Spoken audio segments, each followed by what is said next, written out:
Olá, seja bem-vindo ao meu canal. Se você caiu de paraquedas, gostaria de convidá-lo a ficar até o final desse vídeo, porque você vai obter informações muito interessantes, muito valiosas sobre esse assunto histórico tão importante. Se você já costuma me acompanhar, assistir meus vídeos, já vai deixando o seu joinha aqui embaixo. E se ainda não é inscrito, clica nesse botão aqui embaixo de inscrever-se, tá bom?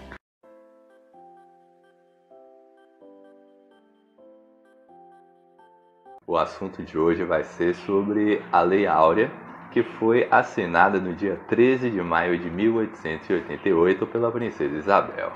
Vamos entender melhor o que aconteceu com o Brasil com respeito à escravidão. Será que a escravidão ela foi uma prática criada pelos portugueses quando se lançaram ao mar e descobriram novas nações? O que é que você acha? Bom, não foi algo inventado pelos portugueses, porque antes mesmo deles terem pisado lá na África, os próprios grupos e tribos africanas, quando elas dominavam alguma outra tribo, eles faziam de escravos os seus derrotados e os vendiam, ou então os usavam para trabalhos mesmo, dentro da sua tribo. Se voltarmos ainda mais no tempo, na Bíblia tem referência de que no Israel antigo, quando uma pessoa tinha uma dívida muito grande com outra pessoa, e não tinha condições de pagar, ela podia se deixar na condição de escrava daquela pessoa, para assim fazer todo tipo de trabalho. Era estipulado um prazo e essa pessoa servia a outra. E quando terminasse esse prazo, então essa dívida estava paga. A escravidão ela chegou no Brasil em 1532, com os tráficos dos navios negreiros, onde eram trazidos pessoas da África de lá para o Brasil para trabalharem nas fazendas, nos cafezais, trabalharem com gado, enfim, várias atividades diferentes que eles exerciam aqui no nosso país. Então, o que foi que motivou essa abolição da escravatura? O Brasil ele foi o último país independente a acabar de vez com a escravidão. Não foi o último país, e sim o último país independente. Isso aconteceu porque o sistema da época ele estava já em colapso. Ele estava completamente desestabilizado. O tráfico de escravos ele acabou em 1850 com a criação da Lei Eusébio de Queiroz, que proibia com que se trouxessem escravos da África, escravos de outros lugares. Então baniu de vez o tráfico dos navios negreiros. Houveram outras leis que vieram depois, entre elas a Lei do Ventre Livre, que garantia com que um recém-nascido filho de pais escravos ele fosse uma pessoa livre. E também a lei do sexagenário, que foi criada por Rui Barbosa, que garantia com que escravos de 60 até 65 anos eles tivessem garantida a sua carta de euforia, porque já não fazia mais sentido, né? Um idoso continuar tendo que trabalhar pesado, duro durante o dia inteiro. Isso era algo visto até pela época mesmo como algo desumano. E o que é que estava acontecendo no Brasil então que causou toda essa comoção? Bom, há uns tempos atrás, em uma população de 15 milhões de habitantes, cerca de 1,5 milhão deles eram de escravos. Só que esse número começou a cair a partir da criação dessa primeira das leis a favor dos escravos. Desde o passado, nem todas as pessoas de origem afrodescendente no Brasil elas eram escravos. Muitas delas já haviam conseguido suas cartas de alforria ou dado de presente por seus donos, ou então comprando com seu próprio trabalho suado, ali indo nas praças, vendendo as mercadorias, fazendo outras atividades por fora. Enfim, eles conseguiram esse direito, e ainda outros por fugirem e se abrigarem em vários quilombos que iam sendo fundados aí em todo o território nacional. E o que é que foi acontecendo? Com o tempo a polícia paulista ela passou a ter um sentimento de pena de tais escravos que fugiam e deixaram de persegui-los e levá-los de volta a seus proprietários. Então foram parando de atuar como esses capitães do mato, ao mesmo tempo que as pessoas também começaram a perseguir esses homens, os capitães do mato, que tinham essa tarefa de ir lá atrás do escravo que fugiu, puni-lo por isso, levá-lo de volta. Então as pessoas começaram a pressionar fortemente tais grupos de pessoas. Também foi assinada uma lei, uma dessas leis garantia que o escravo que ele fugisse, ele não ia mais sofrer aquelas sanções por isso, que era de ser amarrado no tronco, ser chicoteado e receber várias chibatadas em praça pública. Então não havia mais aquele medo que os negros tinham de fugir e de passarem por tal espancamento, vergonha e humilhação. Quando foi assinada essa lei Eusébio de Queiroz, então foi dito que os fazendeiros e proprietários de escravos seriam indenizados por conta dessas perdas que eles tinham, porque um escravo custava muito caro para eles. Só que isso acabou não acontecendo, que gerou bastante descontentamento entre essas pessoas ricas, esses burgueses aqui em nosso país. Os escravos, eles começaram a rebelar-se bastante, o número de fugas foi aumentando, a situação ficou fora de controle para os fazendeiros, onde alguns deles acabaram até mesmo matando os seus proprietários, por conta de muitas pressões, exploração, tratamento desumano. Então, com isso, a coisa já estava inviável ali para eles.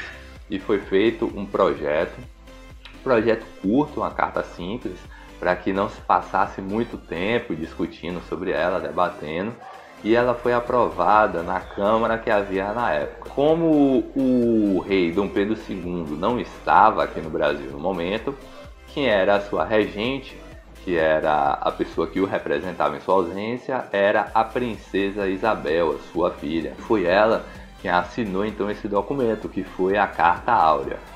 Foi assinada com 3 penas de ouro, com 3 cópias. E quando a princesa Isabel estava saindo ali da Câmara, foi interessante que uma dessas pessoas que votou contra o projeto a cumprimentou e disse: parabéns, você acaba de libertar um povo e perdeu o governo. Mas será que isso realmente aconteceu? E o que a assinatura dessa lei mudou para as pessoas escravas e as pessoas negras aqui no país? Deixa aqui nos comentários que eu quero saber. O que aconteceu foi uma grande festa em todo o Brasil. Agora as pessoas que eram escravas, que sofreram sua vida toda tratamentos injustos, cruéis, desleais, eles podiam gozar de liberdade, eram donos de si mesmos, podiam fazer o que quisessem. Então eles festejaram e comemoraram bastante. Só que essa lei não foi de todo vantajosa para eles. Os maiores prejudicados, claro, que foram os fazendeiros, que não viram nenhum centavo e tiveram prejuízos absurdos. Então todos eles foram contra essa monarquia que havia causado tanto prejuízo para eles e apoiaram o republicanismo. Começaram a haver também muitas revoltas, muitas reuniões de tais republicanos. Também havia muitos militares que iam em praça pública, começavam a fazer bagunça como protesto a isso que estava acontecendo. E o que isso causou? Bom, houve-se uma grande perda na agricultura, porque agora eles não tinham mais a mão de obra escrava. Os campos, eles estavam sofrendo porque não tinha quem trabalhasse neles. Não havia uma mão de obra para substituir tal massa escrava que havia no país. Em 1888, foi quando foi assinada essa lei, haviam ali cerca de 750 mil escravos. E o que foi que aconteceu? Essas pessoas agora não tinham mais alguém que cuidasse delas, não tinham mais um teto sobre suas cabeças, não tinham mais um trabalho que lhes desse dinheiro e alimentos. Então as pessoas, elas começaram a ser aos poucos marginalizadas da sociedade. Elas ficavam em praças públicas pedindo esmolas, pedindo ajuda, pedindo alimentos. Não havia trabalho para elas. Elas também não tinham educação. E na parte inicial elas não tinham acesso também à educação. Então foi feita a lei que acabou com a escravidão, certo? Só que não foram feitas outras leis que garantissem direitos a tais pessoas que pudesse inseri-las na sociedade. Então elas ficaram excluídas, gerando uma desigualdade que, com o passar dos tempos, só foi aumentando cada vez mais, até os níveis de hoje que nós vemos aí. Mais interessante do que isso, a princesa Isabel era uma pessoa que não ligava muito para a política, tanto que ela não havia feito parcerias, não se metia muito nesses assuntos e nem era vista como uma possível sucessora ao trono depois que seu pai, o Dom Pedro II, morresse. Isso porque ela era casada com um homem estrangeiro, o Barão Gaston, da França, o que era visto com maus olhos pelas pessoas que moravam aqui, porque se ela fosse a sucessora de Dom Pedro II, naturalmente que o seu marido era quem daria as ordens e ninguém iria querer servir um estrangeiro. Quando ela assinou essa lei, ela ganhou o título de A Redentora. E sobre aquela profecia que foi feita para ela quando ela estava saindo da Câmara, vamos responder agora essa pergunta.